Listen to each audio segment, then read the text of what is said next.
Good evening, ladies and gentlemen. This is going to be Harry Muppin, and we'll just start the game off again. Had a bit of a false start there, but going in, going to get some stuff going on.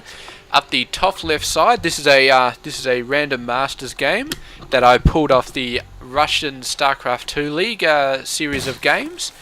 Don't think it was actually in a tournament, just in a whole bunch of group plays. As I think the last game I cast of LoWeLy was actually in one of the same replay packs. So up the top left we do have LoWeLy, and he played off against yeah, actually I'm not going to say, because I'm actually going to upload this video like a day after I cast it, whereas the other one will probably be uploaded a week and a half after I cast it, and I will tell you exactly why that's going to happen in just a sec. And down the bottom right side we do have QXC playing for Complexity Gaming, and we saw him in the EMS Spring 2013 Cup, and he played some very awesome games versus Lucifron. Especially I think the second game was an absolute cracker, all over the place. One of the best games in the tournament, hands down. I believe the second game was, especially with the tank marine sort of stuff going on. But definitely watch it if you haven't seen it already. And yeah, I mentioned that this was going to get uploaded about a day after I cast it, and the other ones are going to wait. Of course, I've got about 20 DreamHack tournament games still to go up, but I'm going to put this up a little bit sooner, and that is because I just wanted to say something here, and I didn't want to have to wait a week and a half after I actually set it for it to go up on the internet. And that is, I cast a game, and it was between Scarlet and Polt a couple of days ago, and yes, like I do with pretty much every game so far, I'm going to say I basically assume that every player is just a he. So I go ahead and I say he is doing this, he is doing that, blah blah blah. And yes, straight off, that does make me a little bit chauvinistic, and it is mainly because I'm a guy. I assume all the players I'm casting are guys. And yes, somebody informed me in the comment that Scarlet is in fact a chick. And yes, I've looked up. I've gone onto Team Liquid Wikipedia, and they've got all the details of all the pro players up there. And she is indeed a chick, and she's actually been doing some really awesome stuff recently. So yes, I've just wanted to say, yes, apologies, big apologies to Scarlet for that mistake. I can't say it was a really mix-up, because honestly I haven't been looking up that information before the games. It's just not something that I've been thinking about doing, but it is 100% something that I will be doing from now on, because obviously, yes, if I want to make the games as good as they can be. I want to go in, do the pro tournaments, get in, do the big games, and that sort of mistakes is basically a bit of a noob mistake. And I will freely admit I'm a noob at this sort of commentating. I've only been going for about 2 months now. I've just sort of been jumping in feet first or head first, whichever way you want to look at it, and going nuts on the commentaries. But yes, definitely not a mistake I want to make ever again. So with all pro games from now on, I will be looking up beforehand, and once again, apologies to Scarlet. Now, another thing which you might have noticed if you go back and if you saw the comment, was that the person who made the comment strongly urged me to recast the game and referred to Scarlet not as a he for the rest of the game. And yes, I did refuse. I will not be recasting that game, and it is not because I am a chauvinistic bastard. It is because, as I've said a couple of times before, when I cast a game, I do so well at casting the game simply because I've never seen that game before. I'm as excited as you guys are watching it for the first time, and everything that pops up, I mean, the part of the fun of casting is thinking on the fly, seeing things happen on the fly. And if I were to cast a game, if I already know who's going to win, that's fine. That's one thing. I can do that. I prefer not to cast a game if I already know who wins. Most of the time I get away with it in tournament series, because you can see the winner, but it's just a name on the screen, and usually I just forget about it. About 10 minutes later, it's only after I really cast the game that it really sinks in. But once you've cast a game and you see everything that happens, and then seeing it again, it just jogs your memory constantly. And when these Hellions come out, it wouldn't be like, oh, he's going for a Hellion harass, he's going to see if the Zerg player has enough to ward this off, he's got a Spine Crawler coming out, what is going to happen, what is going to happen? There is none of that excitement, none of that energy. You're just like, oh, actually, this Spine Crawler is going to come up and he's going to chase these Hellions away. There's none of the anticipation when you cast a game and you've already casted before. It's just, as far as my casting goes, it becomes so boring, so bland, and if I had to make a choice between uploading a game that is boring and bland and uploading a game which has significant factual problems with it, then I would take the second game any day of the week, because fair enough, there's a fairly big mistake in that game, in that I'm referring to Scarlet as a guy when in fact she is a girl. But I mean, I could delete that game and then not upload anything to replace it, because whatever I uploaded to replace it would just be even worse. And yeah, I don't want to put up games that are just boring. If I cast an average game for the first time and I get bored in the middle of the game, then that game never makes it to air, man. There's just there's just no point uploading it. I've had 3 or 4 games so far. Mostly when I've cast like 4v4 games from silver and gold level players, because those are the only ones I can find. There's not that many 4v4 games from masters level players out there. And yeah, sometimes the games are just boring. They really don't do anything for me, and I just stop casting in the middle, and it's just 15 minutes down the drain. But yeah, I mean, you gotta have good quality stuff going on to actually upload. And yeah, so that is it. That is why there may be some exceptional circumstances where I'll upload a game where I already know what's going to happen. If I do a really good ladder game, for example, I'm not going to cast every single ladder game I do, but if I do an exceptionally good ladder game, play it, then I will go ahead and I'll recast it, because that's a bit different, because I don't know exactly what the opponent is doing and I can cast that sort of stuff, and I can provide a sort of third-person analysis on my own play, which still has some added value. But casting a replay of 2 other people, if I've already cast it once or if I've already watched it once, then no. It's not something that I'm interested in doing. Maybe in a like perfect set of circumstances or something, but no, 99.9% of the time I would never do that, simply because the cast would absolutely suck. Even if the game was awesome, my casting of the game would suck. And that is going to be my go. So I'm going to upload this game pretty much the same night as I've cast it. Get up there nice and quick. It'll actually jump in the middle of the quarterfinal uploads for the DreamHack, but yeah, it should be fine. And after this is uploaded, it will be DreamHack goodness constantly. And of course, what am I saying? This game is not just about me apologizing for my utter lack of knowing what the hell I'm on about. This game is, I have to apologize again for ignoring this game, but it is really cracking up to be a good one. We've got some awesome creep all over the place. The Zerg player has got his 3rd base going. He's got this base going quite a little bit. Yeah, we got oh my god, the Terran player, man, is macroing like an absolute champ. Of course, QXC, we know that he can macro like an absolute champ when he wants to. He's got a couple of tanks up there. I don't know if they've been able to do much, but this is up on the 3rd base, so any sort of offensive in here is going to be knocked back quite well, as well as some tanks.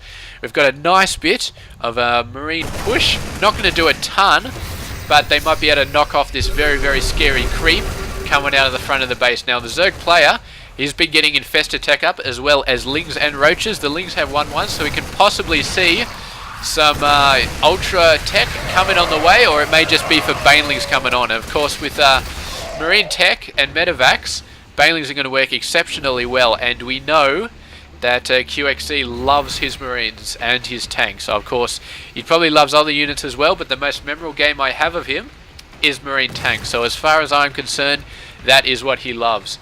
And did somebody actually, there was a Link got right up in front of the tank, and he's obviously trying to take it out or something like that with some splash damage.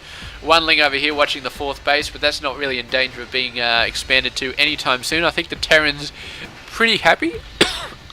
Bloody cough. Zerg player going for a 4th base. And yeah, the 13-14 minute mark, very, very nice. We've got a Muta Spire thing coming up here. I can only assume this is going to be for Muta Ling.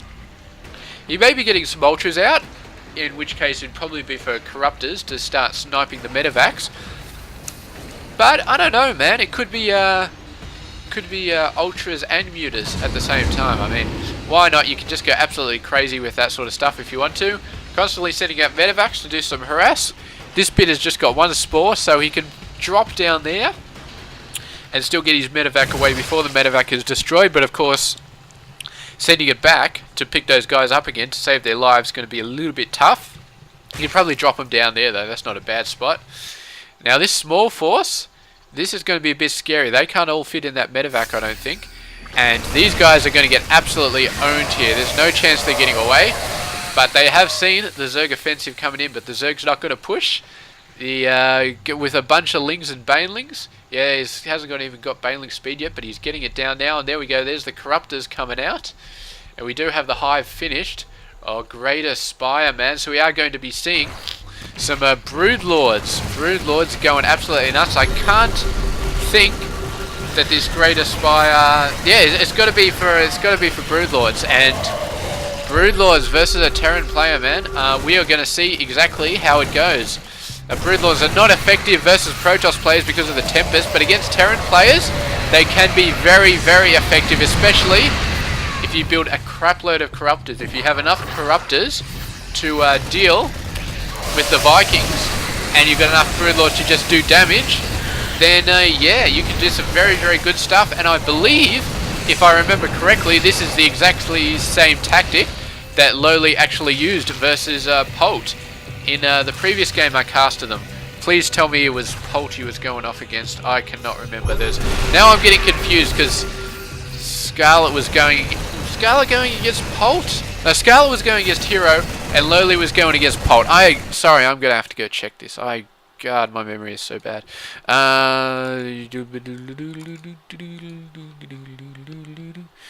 Oh, that's not the right folder. Yeah, sorry. So Scarlet was going against Polt, and LoWeLy was going against Hero, then it must have been.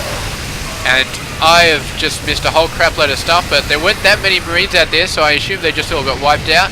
Tank support got whittled down quite a bit, and these Corruptors taking out the medevacs must not have helped very much.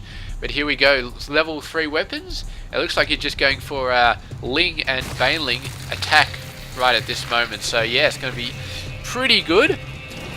Have a look at the army. The Zerg player is he did quite well that engagement, but the Terran player is still in a very, very nice lead. Terran player really doesn't have the economic advantage, although this mule, man, how is he getting that much income off the minerals, man? That is just Mule City all over the place. Of course, he's got to get starved out a lot sooner than the Zerg with all those mules, but right now he has got the economy to make all sorts of crazy shit happen. Now, were there a couple of Broodlords or were they Infestors? I think they may have been Infestors, and I think they got taken out here. A couple of reinforcements coming down. The Banelings, manages to scoop up some guys, but the Marauder's taken most of the hit from those Lings. Some reinforcements coming down with 1 tank, 2 tanks, and these Lings are just going to get wiped out here. And the Corruptors just flying above, looking for some medevacs to take out. There's going to be a couple medevacs in here. They're going to drop off some forces over there onto this 4th base. He's hoping it doesn't have that many defenses, and indeed it doesn't. Reinforcing Lings coming down. The 3rd base has gone down, and if the 4th base comes down, then the Zerg player is going to be in an absolute heap of trouble. I don't know if these know. There's some reinforcing Lings. They're sending him over to the 4th base now. He's given up on the 3rd base, and the Zerg player madly scrambling to get some forces out, but the Terran player has just gone absolutely nuts in far of building stuff up. And this is exactly why, man.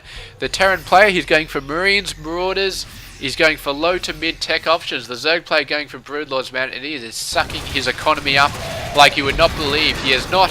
And if you add in the Infestors, man, that's another big suck on his economy. So he's getting out as many Lings as he wants, but yeah, he needs some mid-tier units like Roaches and Hydras to really deal with these guys. The Ling's just not proving enough, but he has done a bit of a push here. Very nice push with the Lings, pulling the Terran player back to defend. He moved his entire army back to defend this. Not sure if I agree with that. I would have liked to see the Terran player keep his main army up there and just have the reinforcements peel off to deal with those lings, but he chose to send the entire army back. And he's actually gone very aggressive on the expanding, getting a 5th base over here. That's very nice to see. He's looking to keep his economic stranglehold in this game. He's gone down a few workers from that attack, but he's mining off 2 bases. The Zerg is only mining... Actually, the Terran's technically mining off 3, and the Zerg's technically mining off 2, but he's got a little bit more minerals at this point because he hasn't been using mules. There we go, the Terran player, he wants to take out this hatchery again, but there's going to be a nice swarm of lings out here, and some fungal's going to get off as well, so those Terran guys going to have to be a bit scary. They would love to have some tank support up there, but of course having tank support going up the ramp going to be very scary. And here come the Broodlords finally coming out, and the Terran player will instantly have to get some Vikings out to deal with these. He won't have to, but stimming in Marines to take care of these guys is going to be an absolute pain in the ass, and he's probably going to lose quite a lot of Marines doing that. So Vikings are going to be a very good option, considering there's not that many Corruptors on the field. The only other option is maybe Raven Bombs, and that's just going to take ages, and there's not a massive amount of Broodlords anyway. So yes, very Vikings I would highly recommend. And there we go, a couple of Vikings coming out and a bunch more Marines. He's sniping some Broodlords here, he's trying to. One goes down, the other one nearly goes down. He's trying to get it, but I think it's going to get away here. And the rest of the force is going back, but I'm sure he took quite a few fungals. There we go, another force coming through here. And this, they're just going to keep wiping out stuff left, right and centre. I don't know if he actually... The reinforcement route may not be enough because they're just trickling out one by one. They're going to do a good job, and this time the Terran player is just going to commit with this attack. But he is on creep, and there are quite a lot of banelings. He does a nice dodge to get out of there. And the Broodlord's coming out, but where are the Vikings? He's been building some, but I do not know where they are. The Ling offensive on here. They're sending out the reinforcements, but the reinforcements are not attacking these guys. They're just running through. He's got all his attention on this force here, and some infested Terrans right next to the tanks, man. That is a brilliant, brilliant choice of attack to take those guys out. And this force is getting whittled down very, very heavily. It needs to back away right now. He needs to worry about his base because there's no chance that he can actually make that push work anymore. He's just going to have to fall back. You can see miscellaneous reinforcements. They've just been completely forgotten in the middle of the base. Nice Raven Bob, but the Zerg player sees that and he's going to get out of there. These guys slowly whittling down the Ling numbers, but all these reinforcements are getting wiped out. A couple of Vikings coming out there. There's one random Marine going off in the field. We haven't actually seen any Widow Mine use in this game. And I wouldn't mind seeing some Widow Mine because they're so good in simply every single situation, especially going against Lings, but is just chosen for Triple M plus tanks, and you really can't fault him for not getting the Widow Mines, because even though Widow Mines are awesome, this army composition is just as awesome. And you can see after all that pain and all that pressure, he is still in the lead. He is still mining off 3 bases, while the Zerg is mining off 2. He's managed to get this one up, but he is still behind in the bases. Although this base isn't really mining anymore. He's almost mined out this base. So yeah, the Terran player, man, getting his army up very, very nicely, pushing up very, very nicely. And the Zerg can run Lings all over the place.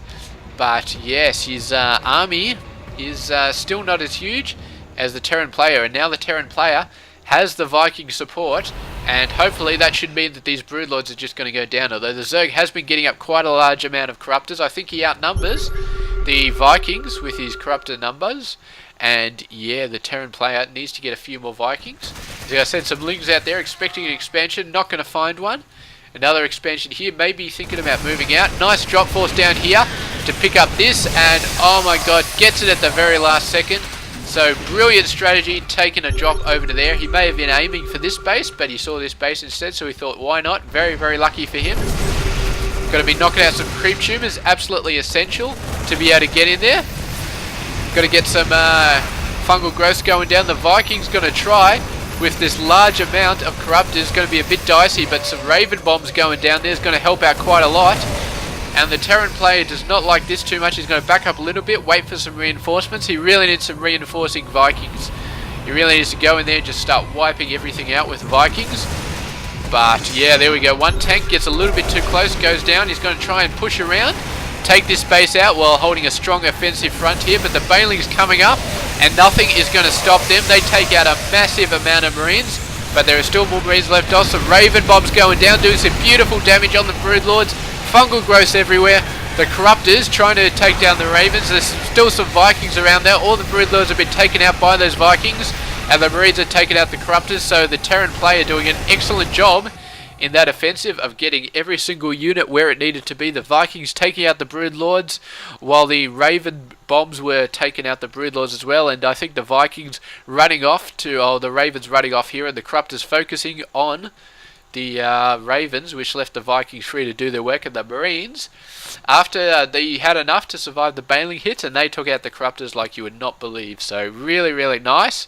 And at the end, man, the Zerg, yeah, he just it's not often I say this, but the Zerg just didn't have the macro he needed to keep going. He he did not get the bases up. I think he needed to expand a bit more aggressively. He was getting this down, but yeah, I would have been a little bit more aggressive at that. Maybe push out a little bit more, but of course it was a little bit overall his economy was excuse me for a second. Sorry about that. Just got a phone call. Yeah, quite annoying when you're casting, but I was expecting a phone call, so I had to leave the phone on. And yeah, I mean his economy, it was good. It was pretty good, but the Terran players was just a bit better, and the Terrans, the job he did at taking out this base constantly, yes, just absolutely did an awesome job. And yeah, keeping the bases up, man. He had he might managed to mine out this one, and at the end he had these two running, and the Zerg, meanwhile, he just hadn't gotten as many minerals as the Terran player, and that let him down in the end. It was mainly just the economy that let him down in the end. He had a fairly decent army composition. Of course, Broodlords are very, very expensive, and if you don't use them extremely well, you don't really get the bang for the buck. And against pretty much any other race, they've got a fairly good counter. Vikings or Vikings, Tempests, Corruptors. You've got a fairly good counter against them. So it's rare that you actually get the bang for a buck. But yeah, so spending a lot on very expensive units that you didn't really get the most out of, and just generally not having as many bases as the Terran player had, kind of let him down in the economic department. And yes, that was the end of LoWeLy for that game. And congratulations to QXC for that fantastic win there. And thank you very much for watching. I hope you enjoyed this game.